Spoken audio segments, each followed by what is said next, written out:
I'm Bill DeFoi, and joining me right now is John and Sally McNally, and welcome in here, you two. Thank you, Bill. Hello, thank you. All right, so we're going to be talking everything Irish. And so the name of the program is what? And tell us what that means. CÉAD MÍLE FÁILTE. CÉAD MÍLE FÁILTE is Gaelic for 100,000 welcomes. So 100,000 welcomes to the two of you. That's great. So tell us a little bit about Ireland. Let's go back to the old country if we could. You're from Ireland. You told me you're from Dublin. Yes, I'm from Dublin. I've lived here about 20 years and I go home to Ireland maybe twice a year. I have 5 sisters and my mother's still there. Oh my gosh. So lots to go home to. Yes. So tell us what it's like to live in Ireland. Well, right now I'm not sure. I think it's very similar to what we have here because of the internet. Everything's opened up and it's very modern there now. But when I grew up in Ireland, it was a lot of fun. Of course, the disco era was going and we had a lot of fun. That was the main thing. What we did every week was disco fever. Sounds to me about the 70s. Yes, 70s, 80s, yeah. Yes. All right, and so John, how did the two of you meet? Oh, that's an interesting story. My mother and her aunt were friends, and she was visiting her aunt from Ireland, and they kind of set us up. My mother said, "Why don't you take Sally, who was visiting from Ireland, out?" And so that's how we ended up meeting, and we hit it off, and I talked her into staying. Wonderful. That's great. Let's talk a little bit. You've got somewhat of an outline here, and I'd like to go through the bullet points one by one and share a little bit about the Irish ethos, the dreams and spirit and aspirations. Well, up to now, you probably, when you hear of Ireland, you think of shamrocks and leprechauns and St. Patrick. And we would just like to maybe open up a little bit to share more about Irish. We have a very rich culture and a really interesting history. Well, that is really fascinating, and I'm still looking for the pot at the end of the rainbow, the pot of gold, that is. But these are the legends of the leprechauns. That goes way back in history. Yeah, well, I don't believe in leprechauns myself, but they're there anyway. Excellent. There was a centennial celebration. Let's talk a little bit about that. Right, Johnny. Well, it was the 100th anniversary of the Easter Rising in Dublin, which was an event that kick-started the Irish independence from the British, the Civil War, not the Civil War, but War of Independence. And it took place the day after Easter Sunday, so they call it the Easter Rising. And it's kind of on par with our 4th of July. So we went back for it in March to visit her family and to attend these events, and they were hugely attended, hundreds of thousands of people for the main parade in Dublin, bigger than St. Patrick's Day, by the way. And we enjoyed it so much that when we came back here, we recreated it at Ivy Lawn Cemetery and up in Santa Barbara, using local Irish-American people here in town that were interested, and we all took different poems and songs and speeches from the actual event and performed them down at Ivy Lawn Cemetery. That must have been very fascinating to recreate that. Yep. And so what would be some of the traditional Irish music that you would play? Is it folk music or is it a different kind of a genre? Well, the Irish music, sometimes with the folk music, it all sounds a little diddly-idle, but there's a lot of music that tells the stories. They're either love stories or stories of fighting and war. But they tell the stories in a beautiful way. One of our favourite singers is Christy Moore. If ever you want to know the history of Ireland, that's a good place to start with the music. And you'll see in our video that we made of it, we have a speech and then Sally sings a ballad about like one of the founding fathers of Ireland or some aspect of the situation. And then we'd have like another speech and then she would do another ballad. So it's really interesting. I'm going to put you on the spot here, Sally. Could you recreate that music for us? A cappella, I know that you weren't prepared for this, but it would be nice to kind of get a glimmer of that if we could. Well, I'll just give you just a wee taste of it. Okay, a wee taste.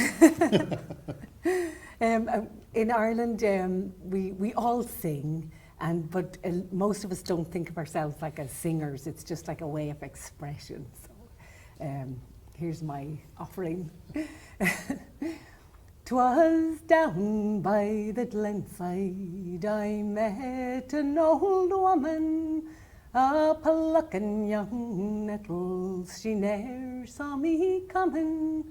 I listened a while to the song she was humming. Glory-o, glory-o to the bold Fenian men. It was something like that. Wow, that is wonderful. So put that into words for us that we would understand what you were singing about.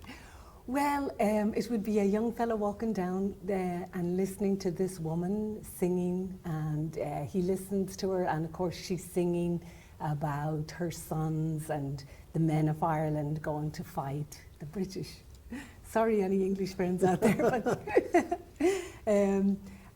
that's really what the song is about. And she goes on to sing about that there was a lot of brave men, but there's never braver than these particular Irish men. Wow, and you joined right in there, John. Mm-hmm. Yeah, but that's a classic.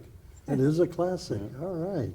Well, there is efforts to come to have a local film series. Let's talk a little bit about that. Yeah, there seems to be a groundswell of interest in Irish culture and history right now. Irish history is, traditionally it's been very sad, and people didn't really like to talk about it. There was famines and strife and civil wars, and it was kind of a taboo subject. But now that 100 years has gone by since their War of Independence, that there's enough distance that people are more comfortable talking about things like that, just like we are with Vietnam. The farther away we get from it, the more comfortable people are with discussing it. And so one of the ideas was to have a film series. We tried to get some more films through the local societies, but no luck, so we're going to do our own, because there's enough people that are interested. And we're going to find some venue in town, perhaps a college through the history club or something like that, where we can have a knowledgeable speaker discuss the topic of what the film is about. Say it's about the famine or starvation in Ireland, and then show the film, and then maybe have a social hour after it or something like that. How did Ireland overcome the famine? Famine was a really sad time, yeah. Well, most of the people who were able left the country, and of course a lot of people died, and the strongest ones that stayed at home survived.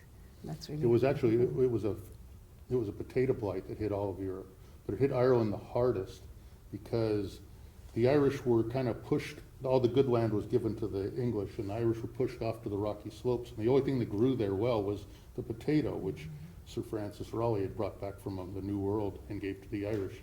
And so they were dependent on this one crop, single crop. So when that crop failed, and all of Europe failed for like 5 years, with the worst year being 1847, Black 47, the Irish had no money to buy the food. There was plenty of cattle, plenty of grain. It wasn't truly a famine. A famine is when there is no food. This was a starvation. There was plenty of food. And it actually, Karl Marx used the Irish famine as an example of capitalism at its worst, because there was plenty of food, but the Irish had no money, so they had to starve, and the food was shipped off. And so after 1 million people left Ireland, mostly to America, and 1 million people starved to death. Some of them, their faces green from eating grass along the side of the roads. And I've been through places in Monaghan where there's these lumpy fields, and they still don't plow those to this day. It's where they buried the famine dead. It's a real Holocaust. It was a tragic, tragic situation. Would you put that on the same magnitude as the Holocaust in Germany? Yeah, I would say it's, a Holocaust is a Holocaust. I believe the definition is it's man-made. And Man-made. this was. I mean, it was a combination of factors. Obviously, there's a potato blight, but there was other food available. But the Irish were poor, and they were dependent on a single crop, which is of course a bad idea. But the good thing that came out of it is that the Irish now love to feed people, and we really enjoy food and getting together, and usually we make too much food because that's still in us, like, oh, look at all this food we can have. So our tables are usually like full of food, and there's usually way more than needed. And it's just, he's always given out to me when I make a meal, it's always too much. Oh my gosh, well, you can call me at any time, I all right? She makes a great brown bread. Yes, Brown bread, you know, brown bread. that is perhaps a lost art these days. You don't find that very often. Yeah, maybe I'll demonstrate it to you sometime, how to make Please the do, Irish I would brown bread. love to see that. I would take Secret it. recipe. Oh, I'll have to leave the secret out. She'll let you eat some. I'm game, I'm game. My guess is that it's probably with molasses and brown sugar. No. Really? Wow, then, Cold. oh my gosh, then I'm in for a treat. The St. Patrick's Day Parade, that's a big event. Yeah, a lot of fun, of course. Everyone loves St. Patrick. Everyone becomes Irish on St. Patrick's Day. We had great fun this last St. Patrick's Day. We won for being most Irish, which was wonderful. We carried the flags of the 16 Celtic nations. Was 16? Well, we had 16 flags, 16, historical flags of Ireland. County flags, the San Patricio Battalion flag, we had the original Irish Republic flag. I kind of went a little bit overboard, but I managed, my daughter's on a swim team, and so she had all her friends carry the flags. Yeah, it was great. So it was, yeah. Great fun. And since we had these 16 historical flags, which I described each one as it went by the judges' stand, that would impress them enough to give us Wow. the honor. What I see with traditional things when I think of Ireland and everything Irish is the color green, and you both have come in here with green today. We love the colour green, but we also love the colour black. A lot of people in Ireland wear the colour black. Well, then I'm in fine shape then. Yes, Blue you is are, the yeah. original color of Yes, Ireland, yeah. blue is Dublin And too. it still is. But when I was growing up in Ireland, we used to all go to the St. Patrick's Day parade to see the Americans wearing green. Really? Yes, yeah. We used to go to watch the Americans in the parade. Wow. And of course they were great. They all came in green. Well, you're going to plan more commemorations, I see. Yeah, Let's well, talk about that for a moment. that Easter Rising one we had last April was a big success, so we thought we'd do it every year, because that's what the people who helped us out, they said, well, let's do it every year. So we said, why not? It won't be as big probably, because it's not the centenary, but it's their 4th of July, and so we're going to celebrate it here. Then there's other things. We wanted to do something on the famine. There's a woman in town who's a historian, I've heard her do a lecture once on the Irish starvation, and I'd like to get her back, maybe get a documentary film to show and have her tell that story again. She's an expert on it. And there's the Good Friday Agreement in 1998. I'd love to do something on that. That was the thing that brought peace to modern Ireland. And it's a very fascinating story. It was, and it was spearheaded by Americans, you know. Can you share a little bit about that? Well, Bruce Morrison, there was a lot of things going on. I mean, finally Thatcher was out and we had John Major, and he said, my priority is peace in Ireland. Then we get into this, that's in England. And then in the south of Ireland, we got Albert Reynolds, who was all of a sudden game for negotiating a peace in Ireland after years that nobody wanted. It was a hands-off topic. And then in the north, there was negotiations and rumors of a ceasefire if there were enough concessions.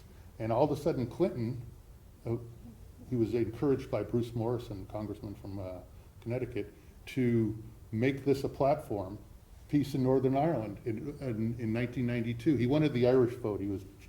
Jennifer Flowers thing had just happened. He was looking bad. He needed something to get the Irish, get New York. And New York is about 25% Irish American. So he said, he came out with this platform, peace in Northern Ireland.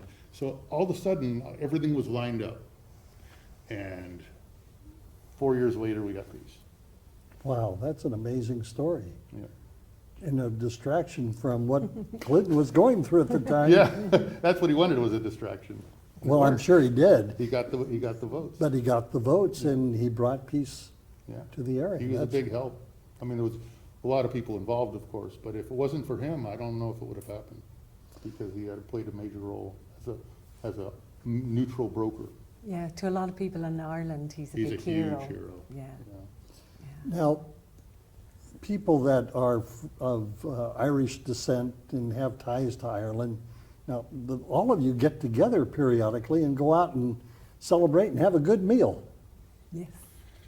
That's kind of, we don't really have a structured group, but there's a few of us who get together. When we hear, usually if you hear about a good Irish band playing at Brendan's or Dargan's, or there's a place up in Santa Barbara too, and we'll all just say, hey, let's go there Saturday at 6 or 8, and we'll have a meal, listen to the music, and we share ideas, and this is where all this came from, just these impromptu meetings. It's always been very informal. We always have a huge St. Patrick's Day party in our house. So it's kind of maybe a little bit of extension of that. You'll have to come next year. I'll be there. Mhm. Now, do you serve corned beef and cabbage? Well, if you want, we'll have it there. Okay. But that's not actually served as much in Ireland as people think. Really? Now, see, there's a Yeah. myth. Let's debunk that myth. Right. What is served? Well, it's usually something like lamb or roast beef. Oh, lamb, I love good Roast mutton. beef and roast potatoes, and the cabbage is in there all right. yeah. My tummy is doing flip-flops even now. We do big trays of shepherd's pie, and then Sally makes her Yeah, her brown bread. custom brown bread. Wow. Brown bread, oh. All right, so you're on Facebook. Yes, for the commemoration last April, I set up a Facebook page. It's Irish commemorations in Ventura and Santa Barbara, if you want to check that out. Anytime we get together or have a film or something coming up, I'll always post it on there. And then anything news from Ireland that I think is in our stream of interest, I'll put it on there. I post something almost every day. Wonderful, we're gonna have to check that out. And again, what is the address there on Facebook? It's the Irish commemorations in Ventura and Santa Barbara. Kind of long, but it works.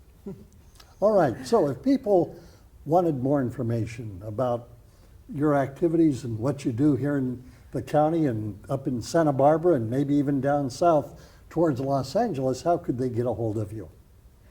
Well, that's always a good place to start. You could check us out there, or your email. You could always email me at, it's McNally, or last name, .realtor@gmail.com. McNally.realtor@gmail.com. You can get me directly if you like. Wonderful. So any closing thoughts? Well, we really appreciate your offer to let us speak to our community and to share ourselves and to share our culture and our history. That's what we really want to. And the culture and the history is very important, not only to the people of Ireland, but there's a lot of people here in the United States that have ties directly back to the country. So many people, when they hear me talking, they say, "Oh, you're Irish, I'm Irish too," and they tell me about their great-grandmother or their great-great-great-grandfather, and they've done their history, and it's really interesting. And I always think, well, maybe we're cousins, and maybe we are. And that's a really important fact, and I don't want to ignore it, but it seems like the family structure is very important. Yes, in Ireland, oh my gosh, yes. Yeah, very much so. Yeah, yeah. We try to look after our old people a lot at home, and it's an interesting way to live. It's really nice. Yeah.